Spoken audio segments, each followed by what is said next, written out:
السماويه في فوائده والبيهقي في شعب الإيمان. قال رسول الله صلى الله عليه وسلم ابن آدم أطع ربك تسمى عاقلا ولا تعصه فتسمى جاهلا. رواه الإمام أبو نعيم بالحلية الأولياء عن أبي هريرة وأبو سعيد الخدري حديث ضعيف. قال رسول الله صلى الله عليه وسلم ابن آدم عندك ما يكفيك وأنت تطلب ما يطغيك. ابن آدم لا بقليل تقنع ولا بكثير تشبع. ابن آدم إذا أصبحت معافا في جسدك آمنا في سردك عندك قوت يومك فعلى الدنيا العفاء.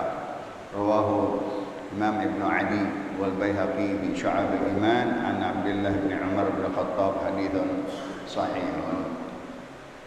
قال رسول الله صلى الله عليه وسلم ابن أخت القوم منهم. رواه إمام أحمد بن حنبل متفق عليه والترمذي والنسائي عن أنس بن مالك وروى الإمام أبي داود عن أبي موسى الأشعري والطبراني في معجم الكبير عن جبير بن مطعم وابن عباس وعن أبي مالك الأشعري حديث صحيح. الحمد لله والشكر لله ala ni'matillah wa ala barakatillah. Salawat dan salam kepada Rasulullah. Meneruskan dari hadis-hadis Jami' as-Shaghir Imam As-Sayuti, masih di awal huruf alif atau hamzah. Hadis yang ke-60 dari riwayat Imam Anas bin Malik. Hadisnya hasanun, bertentangan dengan masjid, bertentang dengan masjid, pembinaan masjid, membangun masjid. Rasulullah SAW pertama Masjid Quba datang, fihi rijalun yuhibbuna an yatatahharu wallahu yuhibbul mutahhirin.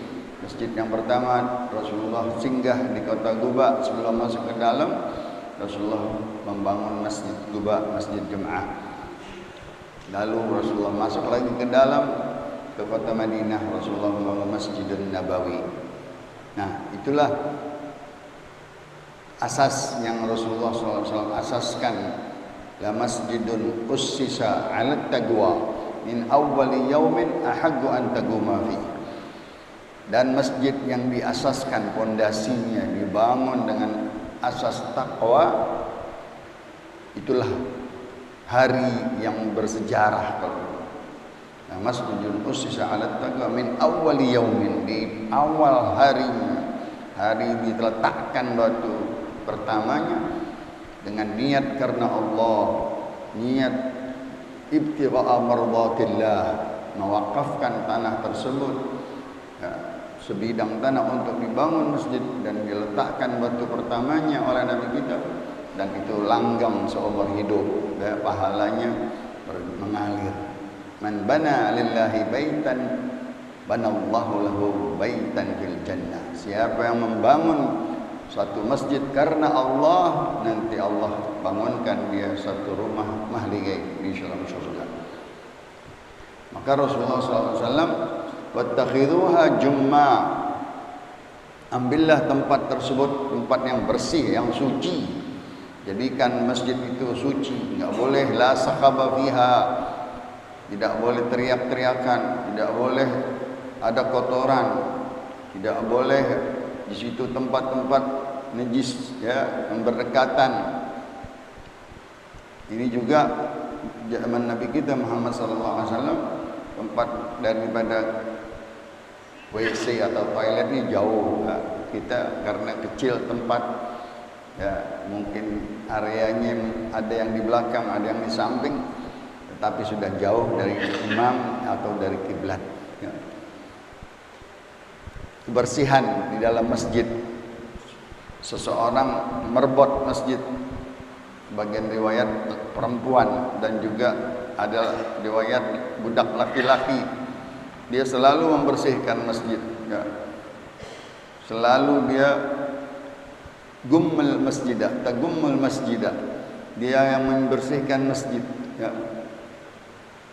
Suatu Rasulullah SAW sedang berdakwah, dia meninggal, dan Rasulullah SAW pulang, nanya kemana merbot. meninggal ya Rasulullah. Sudah dikubur, udah. Kenapa kalian tidak beritakan aku? Rasulullah menghargai, merbot. Langsung Rasulullah sembahyang ke kuburannya. Nah, itu juga termasuk salah satu bolehnya kita menyembahyangi orang kubur. Ya. Menghargai, merbot masjid, yang membersihkan masjid. Ya, Rasulullah SAW balas jasanya. Dia ikut berduka dan dia solatinya di atas kuburnya, dan itu sah bagi umat Islam, membolehkan kalau kita tidak sempat sembahyang berjamaah sholat jenazah, kita bisa masih ada waktu sampai 3 hari sembahyang di atas kuburnya, yaitu sembahyang jenazah. Wattakhiduha jumma, jadikan masjid tersebut tempat yang suci, tempat orang bertumpul untuk salat Jumat berjamaah, tempat yang betul-betul mulia. Tidak boleh la tagrabunna masajidakum as-sibyan wal majanin, kata Rasulullah. Jangan dekatkan, jangan masukkan masjid kalian anak-anak dan orang gila. Orang stres di masjid, akhirnya dia ganggu orang di masjid. Orang gila di masjid, akhirnya jadi rusak masjid. Nggak boleh. Begitu juga dilarang oleh Rasulullah SAW tidur di masjid. Ya. Tidur di masjid nggak boleh juga. Dilarang oleh Rasulullah mengumumkan kehilangan di masjid. Dilarang oleh Rasulullah membaca syair-syair, pantun-pantun di masjid. Dilarang oleh Rasulullah SAW. Jadi masjid suatu yang mulia, yang suci, yang betul-betul tempat yang nggak boleh sembarangan seseorang sampai dikatakan nggak boleh kita belonjor kaki kita ke kiblat, nggak boleh. Yang ada yang belonjor ke sini nggak boleh. Ya. Memuliakan kiblat masjid mihrab. Nah itu semuanya yang dimuliakan oleh Nabi, ya, masjid dengan kemuliaannya dari ibadah. Seorang yang bernama Muawiyah bin Muawiyah bin Al-Hakam, dia baru mau cari Rasulullah, mau masuk Islam, tapi dia nggak tahu tata cara masjid. Dia kebelet kencing. Pengen apa? Pengen kencing, dia pojokan, dia kencing aja gitu. Sahabat-sahabat marah. Sahabat-sahabat tapi Rasulullah SAW lembut, rahmatan. Kata Rasulullah, jangan, biarin dikencing dulu. Jangan ditahan kencingnya, biar dikencing. Nanti ambil seember air, siram aja. Dulu masih tanah. Ini sahabat yang kencing itu ngelihat sahabat yang lain pada melototin dia, tapi Rasulullah malah rahmat lil alamin, rahmatan lil alamin, enggak gentar, enggak ngomelin, bahkan Rasulullah biarin ente kencing dulu. Orang kalau kencing ditahan nanti jadi najis. Naik kemana? Naik ke celananya, ke ceretannya. Nanti kalau dia udah kelar, tinggal disiram aja dengan seember air, uruk lagi dengan tanah, kelar. Selesai dia datang, mana Muhammad katanya? Dia pengen cari Nabi Muhammad. Bilang tuh yang tadi, Allahumma ghfirli wa Muhammada wa la tusyrik ma'ana ahada. Ya Allah, maafin aku dengan Nabi Muhammad. Yang lain jangan dimaafin. Galak-galak banget, melototin aku katanya. Begitu Nabi mengajarkan sahabat-sahabat Badawi, ya, kebersihan di masjid. Innama hadhil masjid tughna lis-salat wa tilawatul Quran wa majalisul ilm wal i'tikaf wa dzikrullah. Baik, saudara, aku Arab, ya, ini masjid dibangun untuk sholat, untuk ngaji, untuk Quran, untuk i'tikaf, untuk majelis ilmu. Allahumma shalli wa sallim. Baru digirang tuh, masuk ke hatinya langsung, nggak digalakin. Ya.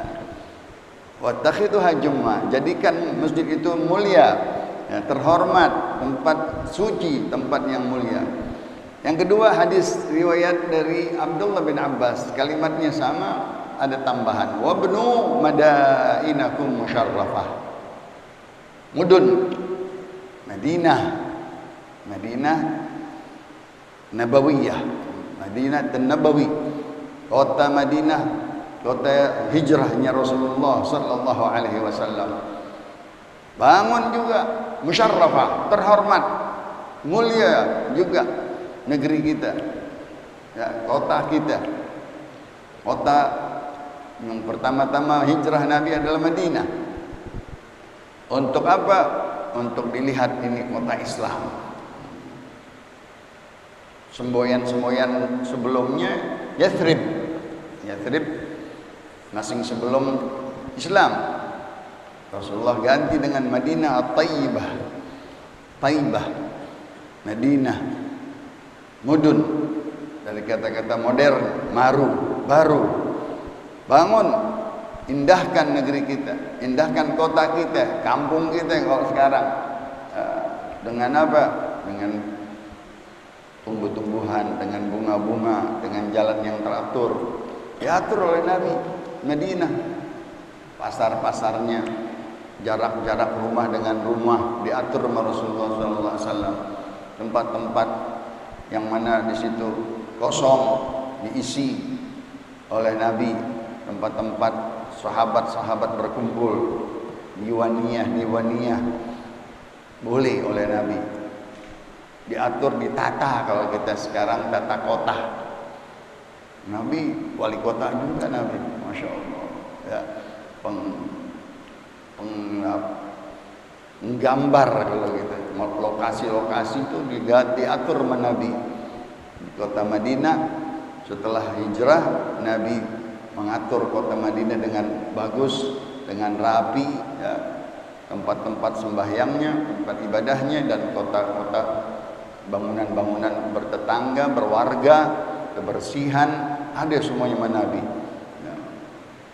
Taman-taman, bunga-bunga itu udah di Islam ada segala-galanya. Kan kalau kita sekarang kelurahan rapiin jalanan, RW, bunga-bunga, ya kan, kebersihan pagi-pagi dan seterusnya. Ada itu di dalam umat Nabi Muhammad sallallahu alaihi wasallam dengan aturan Nabi kita Muhammad sallallahu alaihi wasallam. Allahumma shalli wa sallim wa barik alaihi. Masing hadis yang ke-62, ubnul masajid. Banyakkan, bangunkan masjid-masjid. Masya Allah, Nabi menggalakkan pembangunan masjid karena dia lebih tahu ke depan umatku lebih banyak lagi. Ke depan umatku akan memenuhi ufuk dunia. Allahumma shalli wa sallim. Akan masuk Islam ke pelosok-pelosok dunia, mengetuk rumah-rumah manusia. Betul. Di mana kampung, di mana daerah, pasti di situ ada Islam. Dan di situ cepat-cepat kita bangun yang pertama masjid. Masjid, apalagi padat penduduk di Jakarta. Ada 3.000 masjid, masih kurang aja. Masing orang nggak sembahyang banyak, ya. Karena masjidnya ya, di tengah-tengah penduduk banyak, bangun masjid. Zaman sekarang suka ribut, orang mau bangun masjid diributin karena kedekatan. Tapi lihat kedekatannya itu ada maslahat nggak? Kalau kedekatannya ada maslahat, boleh. Kenapa? Orangnya banyak. Di sana 200, di sini 200, bagus. Kan kita tahu batasnya cuma 40 orang. Kalau dia di sana naik penuh, bubar ke jalanan, masih ada lagi yang mau bangun, penuh lagi. Alhamdulillah. Kan lumayan, di sana ada 200, di sini 400. Nah, Nabi kita Muhammad sallallahu alaihi wasallam dia galakkan pembangunan masjid, ya. Digalakkan kebersihannya, kemuliaannya. Wa akhrijul gumamata minha. Ya, siapa yang mengangkat kotoran di masjid mendapatkan hasanah, mendapatkan pahala. Kalau ada yang najis, kalau ada yang kotor, yang tidak layak, bersihkan kita sendiri. nggak nunggu berbuat, nggak nunggu siapa-siapa. Jangan kita kotori masjid dengan kotoran dari luar kita bawa. Ya, dilarang, nggak boleh beludah di tembok masjid, nggak boleh kita mempeperkan maaf ingus di tembok masjid. Itu semuanya tidak memuliakan masjid. Tidak boleh memasukkan anak-anak yang bermain-main, lari-lari, teriak-teriak. Jangan, anak kita jangan bawa dulu, masih kecil. Nanti udah gede bawa. Suka dia mau bawa juga tuh anak, akhirnya tuh anak mengganggu orang sholat. Orang stres, orang sakit juga jangan. Orang gila apalagi. Ya nggak boleh. Dia ngerusak di masjid, ngotorin masjid nanti. Nah itu semuanya adab-adab di dalam masjid. Duduk di masjid tadi nggak boleh gelonjor ke kiblat, karena kiblat itu mulia di sisi Allah Subhanahu wa taala, tempat mihrab, ya. Faman bana lillahi baitan banallahu lahu baitan fil jannah. Masyaallah. Siapa yang membangun karena Allah satu rumah Allah fi buyutin. Kadang-kadang di dalam Al-Qur'an masjid disebut rumah Allah. Buyutullah, rumahnya Allah. Fi buyutin adzinallahu an turfa'a wa yudhkara fiha ismuh yusabbihu fiha bil ghuduwi wal asar. Rijalun la tulhihim tijaratun wala bai'un an dzikrillah. Orang-orang yang berada di masjid, orang-orang ahli zikir. Ya, dia tidak terlena, tidak terlupakan dunia walaupun sibuk apa. Waktu salat dia ke masjid langsung. Itulah sahabat-sahabat Rasulullah sallallahu alaihi wasallam. Setiap azan ditinggalkan kerjaannya, yang petani berhenti, yang pembangun rumah berhenti, yang bekerja semua berhenti pada masuk ke masjid. Masya Allah, bagaimana tuh keindahan zaman sahabat Rasulullah SAW. Siapa yang bangun karena Allah, walau kamafhasi gatah, walaupun masjid kecil. Kalau di sini gede-gede, di Hadramut kecil-kecil, nasing primitif.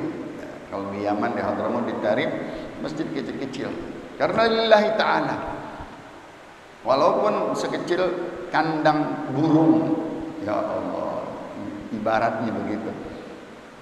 Tetapi karena Allah, ya, maka nanti dia mendapatkan rumah fi rabadil jannah, di tempat yang strategis di dalam surga. Gantinya, kalau kita bisa bangun. Kalau di sini misalnya nggak bisa bangun gede, musalla, tapi wakafkan lillahi ta'ala. Wakafkan, jangan akuin lagi udah ini langgarannya nih, langgar bapaannya, jangan. Lillahi ta'ala, ya. Itu nanti bisa untuk i'tikaf, bisa untuk majelis ilmu, bisa untuk sholat, pahalanya besar di sisi Allah Subhanahu wa taala. Ditambahkan di sini hadis yang ketiganya, wa akhrajul gumama minha muhurul hawl'in. Kalau engkau membersihkan masjid dari kotoran sampah, engkau keluarkan sampah, engkau buang sampahnya, bersihin. Sayyidatuna Maryam binti Imran, ibu Sayyidina Isa, dia pembersih Masjidil Aqsa. Artinya di wanita tinggal di atas, ya. Di zaman Sayyidina Zakaria, Nabi Allah Zakaria yang memegang Masjid Aqsa dan dia yang menjadi imamnya. Kalau sudah keluar kata laki-laki dibersihin nama Maryam binti Imran. Ibadah, sholat, sebelumnya dirapiin dengan wangi-wangian bukhur. Bukhur kalau kita diukuk masjid, dibersihin masjid. Sekarang udah enak, udah ada semprot-semprot, ya, nggak pakai bakar lagi, ya. Itu semuanya kebersihan masjid.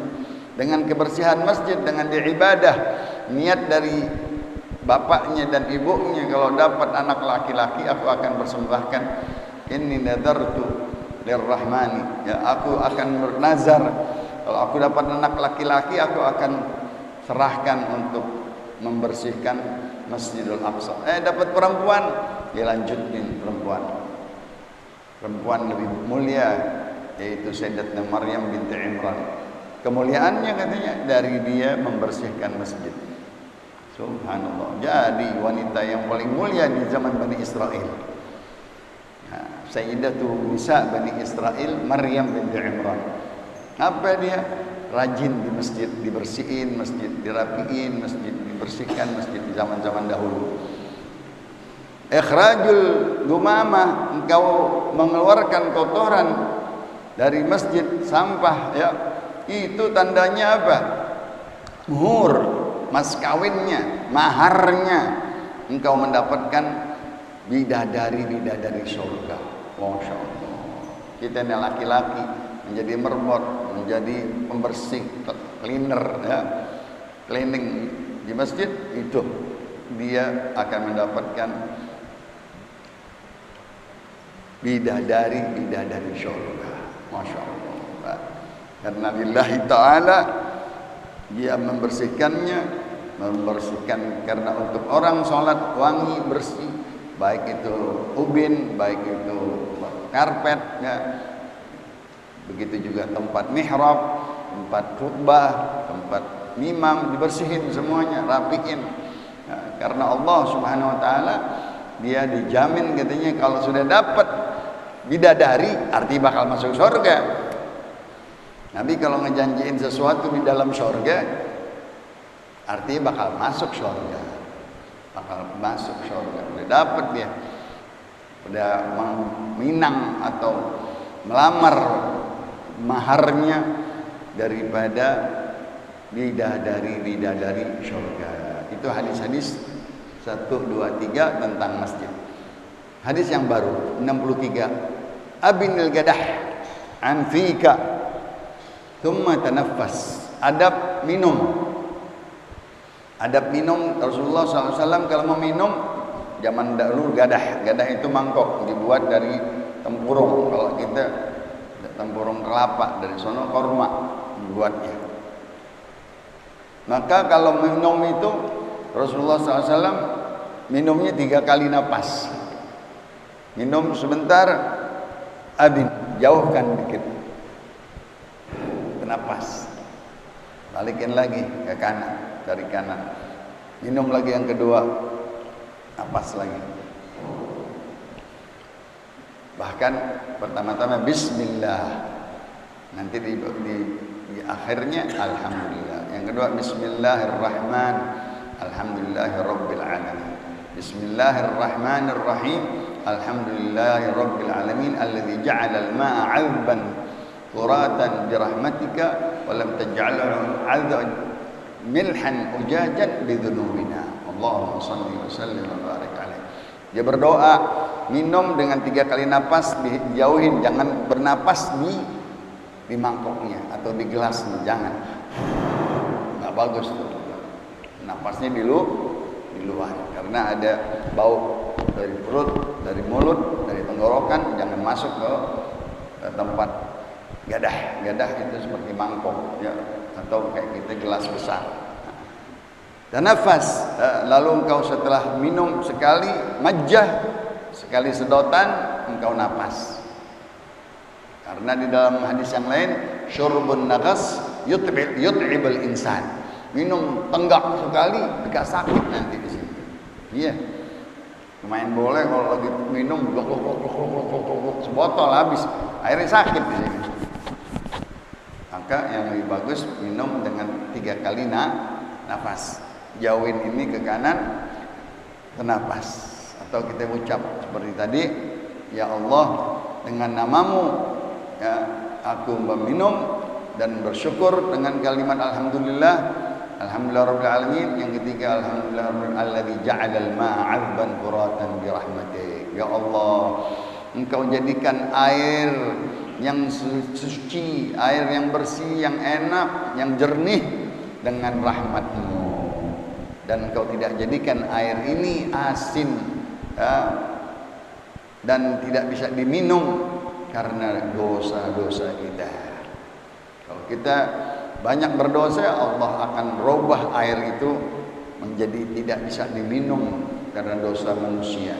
Bisa dengan izin Allah, dengan zikir dan taat kepada Allah, Allah bisa timbulkan sumur air yang jernih, air yang bagus, yang bisa diminum dengan izin Allah. Karena bumi punya Allah, tanah punya Allah, airnya punya Allah Subhanahu wa taala.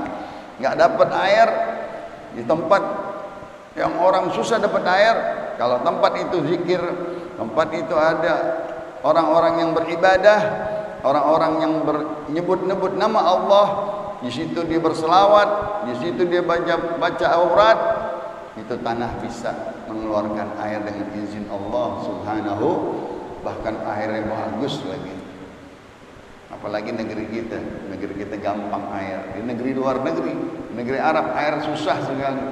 Tetapi kalau tempat itu, tempat zikir, tempat Asmaul Husna, tempat ratib, tempat bisa dengan izin Allah. Berapa banyak aulia tinggal di tempat yang tandus, yang enggak ada air, timbul air yang manis, yang bersih, yang suci dengan izin Allah Subhanahu wa taala. Hadis yang ke-64. Ibnu Adam, ati' rabbak. Wahai anak Adam, taatilah Tuhanmu.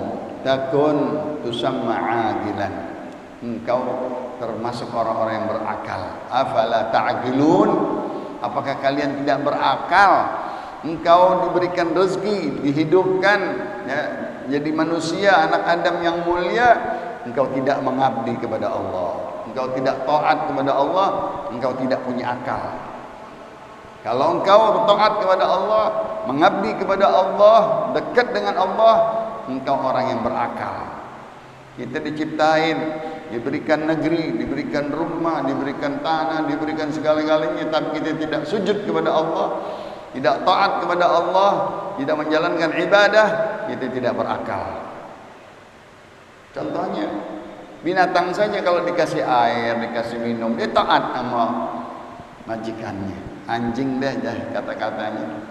Ya, dikasih air, dikasih rumah, dirapihin, dibersihin. Waduh, taatnya itu binatang kepada yang merawatnya. Itu juga kita. Dan kau aku berikan wahai anak Adam, manusia yang mulia. Laqad karramna bani Adam. Kami telah muliakan anak Adam fi ahsani taqwim. Ya, pendirian yang tegak, yang mulia. Coba binatang nunduk semuanya. Kita mulia, tegak, cakep, tampan, hidung, tangan, semuanya. Rezekinya dijamin, dikasih bumi, dikasih mengelola ini negeri. Enggak mau taat sama Allah. Tidak mengabdi kepada Allah, tidak menyembah kepada Allah. Dia orang gila, enggak punya akal nih. Ya, kalau kau taat kepada Allah, tusamma agilan, wala ta'sihi. Jangan kau maksiat. Tuh, termasuk maksiat adalah dia durhaka sama Allah. Dia enggak mau mengabdi kepada Allah. Dia enggak mau bertauhid kepada Allah. Dia enggak mau sujud kepada Allah. Ini orang jahil. Jahil dia. Udah dikasih nikmat ngelawan lagi. Udah dikasih segala-galanya sama Allah, dia maksiat. Yang dibenci sama Allah, yang dimurkai oleh Allah, yang Allah tidak suka, syirik kepada Allah. Artinya tidak mengabdi, menduakan Allah, menyembah selain Allah. Na'udzubillah min dzalik. Baik batu-batuan, menyembah berhala, patung zaman-zaman Nabi, itu semuanya tidak dibolehkan. Kita mengabdi hanya kepada Allah Subhanahu wa taala. Itu orang yang berakal. Orang yang tidak menyembah kepada Allah, orang jahil. Dia enggak makrifat kepada Allah, dia enggak kenal Allah. Dia enggak tahu semua itu makhluk yang disembah, manusia, nabi, ya, Isa atau Musa atau Uzair, itu nabi semuanya. Enggak boleh dijadikan Tuhan. Maryam enggak boleh jadikan Tuhan. Batu-batuan apalagi, patung, berhala, semuanya tidak memberikan madarat, tidak memberikan manfaat. Benda mati. Kenapa disembah? Ya, yang patut disembah Allah Subhanahu wa taala. Tidak boleh kita maksiat dengan perintahnya, dengan larangannya, dengan amar ma'ruf nahi mungkarnya. Kita perhatian undang-undangnya, perhatian apa peraturan Allah di dalam Al-Qur'an, di dalam ibadah, di dalam muamalah, di dalam munakahah, di dalam jinayat. Semua ada di dalam Al-Quran. Undang-undang peraturan harus kita taati. Kalau kita tidak taati, tidak pelajari, tidak kaji, kita jahil, masih menerjang yang haram, menerjang yang dilarang oleh Allah. Itu termasuk kejahilan, tidak mempunyai akal, ya. Maka anak Adam mulianya dengan akal dan ilmu. Lawannya jahil, ilmu. Lawanannya akal, orang gila. Kesian orang gila, nggak ngerti apa-apa dia. Tadi kencing di masjid, gila dia. Ya. Atau dia nggak ngerti hidup yang teratur dengan akal yang tidak waras. Itu kesian orang yang tidak mempunyai akal, rugi. Ya. Orang yang mulia dia taat kepada Allah, dia ma'rifat kepada Allah dengan akal yang dibersihkan, selamat daripada syirik, daripada menduakan Allah Subhanahu wa taala. Dia sujud, dia sembah Allah. Jangan dia maksiat, jangan dia membuat sesuatu yang dimurkai oleh Allah. Ya, itu dia berilmu. Kalau enggak dia jahil. Hadis yang ke-65, Ibnu Adam, indaka ma yakfik. Oh. Wahai anak Adam, ada di dunia ini, di kampungmu ini, di negerimu ini, di tempatmu ini, segala yang aku cukupkan. Kita dicukupin oleh Allah. Air ada, udara ada, matahari keluar, malam bulan bintang, semua indaka ma yakfik. Bisa nafas, bisa makan, bisa menyuap, bisa jalan, semua ada dikasih sama Allah. Ya, ini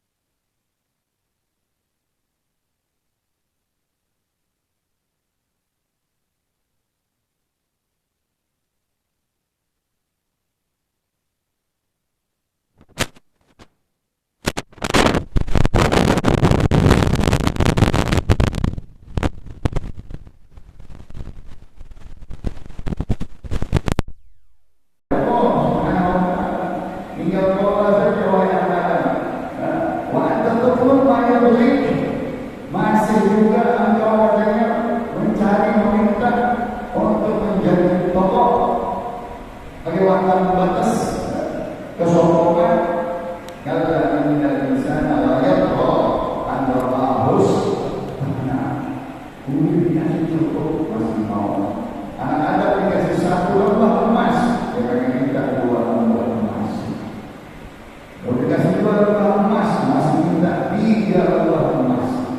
Tidak cukup kecuali nanti kalau dia minta melebih tanah jalan yang kubur disuruh cium tangan itu loh kalau habis begitu tidak mana.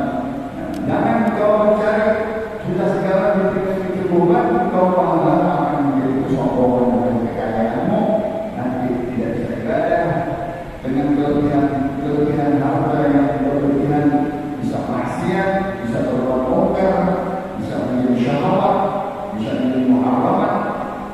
Kita cukup dikasih. Nanti berkata Allah ini rezeki kata ya Allah berikan aku rezeki yang cukup ya. Nanti kalau kelebihan dia bisa bermaksiat, bisa berbuat mungkar dan lain-lain. Ya benar ada lagi dikelilingi kita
dikurangi bersyukur dengan Allah dengan makan yang banyak dengan bisa ibadah untuk Tuhan.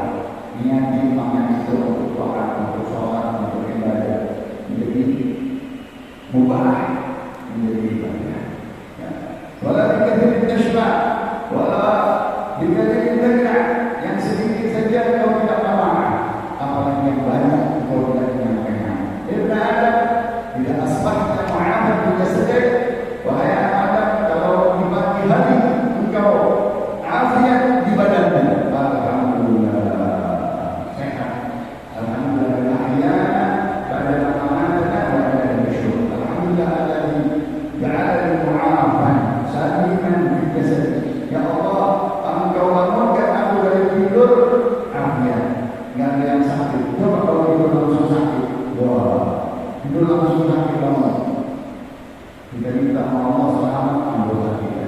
Kita bersyukur kepada Allah. Selamat dari anggota tangan, bangun tidur sehat, bisa mengangkat, bisa tiduran, bisa jalan, bisa nafas. Kalau banyak orang yang bangun tidur dan bisa lagi sakit, diambil satu enak dua. Kalau kau di pagi hari afiat di badanmu, aminan di sirri, aman di keluarga kita. Enggak ada yang minum rokok dikejar-kejar, yang cari-cari, enggak ada yang dalam keadaan celaka, enggak ada yang dalam keadaan musibah. Aman di rumah tangga kita. Aman aman. Di rumah tangga kita aman. Anda ketemu pegawai di rumahmu ada makanan pokok itu hari. Kalau kita ada nasi bola, nasi uduk, cukup. Nasi makan, alhamdulillah cukup itu nikmat. Kata Nabi, wa'ala dunya la'ala. Udah, jangan dipikirin. Kau sehat pagi, badanmu afiat, aman di rumah tanggamu, gak ada yang maaf kalau kita yang satu berkeluarga, yang satu rumah sahabat, yang satu lagi begitu, kita gak enak, gak aman. Rumah aman, teman-teman, anak, istri, keluarga, cuma tenang, gak ada permasalahan, gak ada problem, enak, hidup tenang, rumah tangga hidup, makanan secukupnya, untuk itu hari ada yang makan bersama cukup. Ini pada urut tiga, dunia ada pilihan, ada macam dua, mana semangat itu jasad. Amin bisabbi. Anda urut yaumah, kalau izin ini dunia tidak ada. Makanya orang sudah dapat dunia sisi. Yo, coba kalau afiat ada sakit, apa yang ada? Dia punya banyak bisa makan. Makanan yang banyak, nggak sakit. Nggak bisa kita rasain, nggak sakit. Ini dilarang, ini kolesterol, ini asam urat, ini nggak boleh, ini nggak boleh. Afiat segera, alhamdulillah. Mau minum nasi boleh, mau minum manis boleh. Begitu juga aman rumah tangga, tenang, suami istri, rumah sakinah, rumah mawaddah, rumah rahmah, rumah Quran, rumah ibadah. Sholat berjamaah anak istri, sholat di masjid, baca ratib di rumah, baca surah Yasin, alhamdulillah. Tenang di rumah, aman. Makanan di dapur ada nasi. Telur seperti kalau kita cukup itu pakai freezer yang ada apa-apa. Kalau sudah dapat katanya meraih semua dunia ada di dalam. Afiat mahal. Kata Rasulullah SAW, as-sehat tajud ala urus as-sehat, la ya'lamu illa Allah. Afiat itu, sehat itu katanya seperti mahkota yang mahal, yang mana mahkota kerajaan di badan kita. Kenapa? Ini orang sehat. Kenapa? La ya'rifu illa Allah. Itu nikmat yang ada di kepala kita. Ada mahkota, nggak ada yang bisa mencuci kecuali sakit baru tahu. Orang sakit, ya Allah, mau beli sehat, berapa yang kesehatan mau beli operasi rumah sakit sama rumah sakit.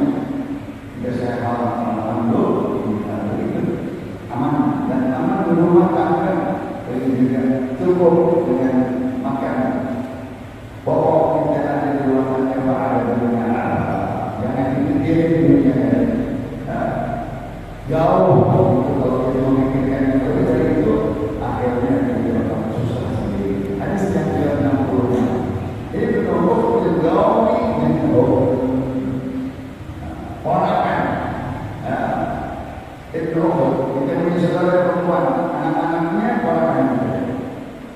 Menho termasuk dia masih keluarga kita.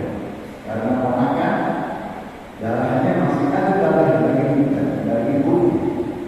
Nah, begitu juga saudara laki, jelas darah daging nasab kalau laki. Kalau perempuan kawin sama orang lain, nasabnya kalau bapaknya, tapi dia masih juga keluarga kita. Ponakan walaupun dia keluarga siapa, tapi tetap ponakan. Itu daripada anak saudara perempuan kita, dia termasuk masih kawan kita, masih ponakan kita, masih keluarga kita. Ya, walaupun dia kawin orang lain, walaupun dia kawin orang lain tidak setara, tapi tetap masih ada dalam daging adik perempuan. Jangan diputuskan silaturahmi, jangan dia tidak diakui, jangan dia dikucilkan, kesian karena dia masih saudara kita perempuan. Itu kalau kita Nabi di dalam keluarga, di dalam nasab, di dalam rumah tangga. Karena kalau laki dia menentukan asal langsung, kalau perempuan bilang asal langsung. Kalau dia kawin orang lain masih bilang. Nah, tapi tetap dia masih diponakan juga, karena ada dari perempuan. Kalau laki dia meneruskan asal bapaknya, kakek. Kalau dia orang lain, boleh itu keluarga dia atau orang anak dia. Maka disuruh terus instansi besar, yakni kalau cari dari keluarga perempuan yang mulia, nanti kau dapatkan anak yang bagus. Kalau kita kawin sudah pilih sama orang yang mulia, jatuh, habis, hilang, nasabnya. Kalau kita kawin dengan orang yang mulia, sama, dia tunggu anak-anak yang baik, anak-anak yang mulia, anak-anak yang beriman kepada Allah Subhanahu wa Ta'ala. Sampai di situ Allah Ta'ala mengatakan bahwa yang mana surah Al-Fatihah 60 ada 67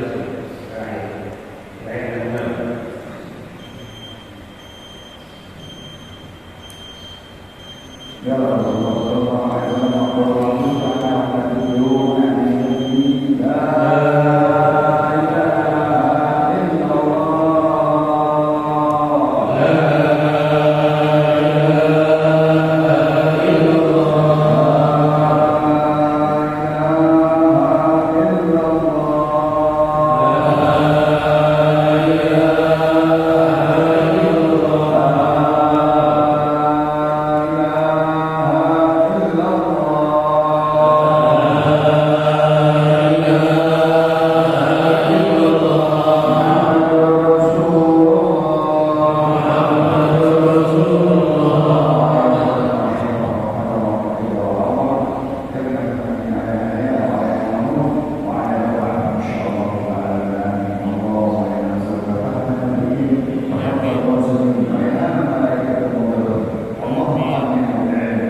Bulan sekali ketemu.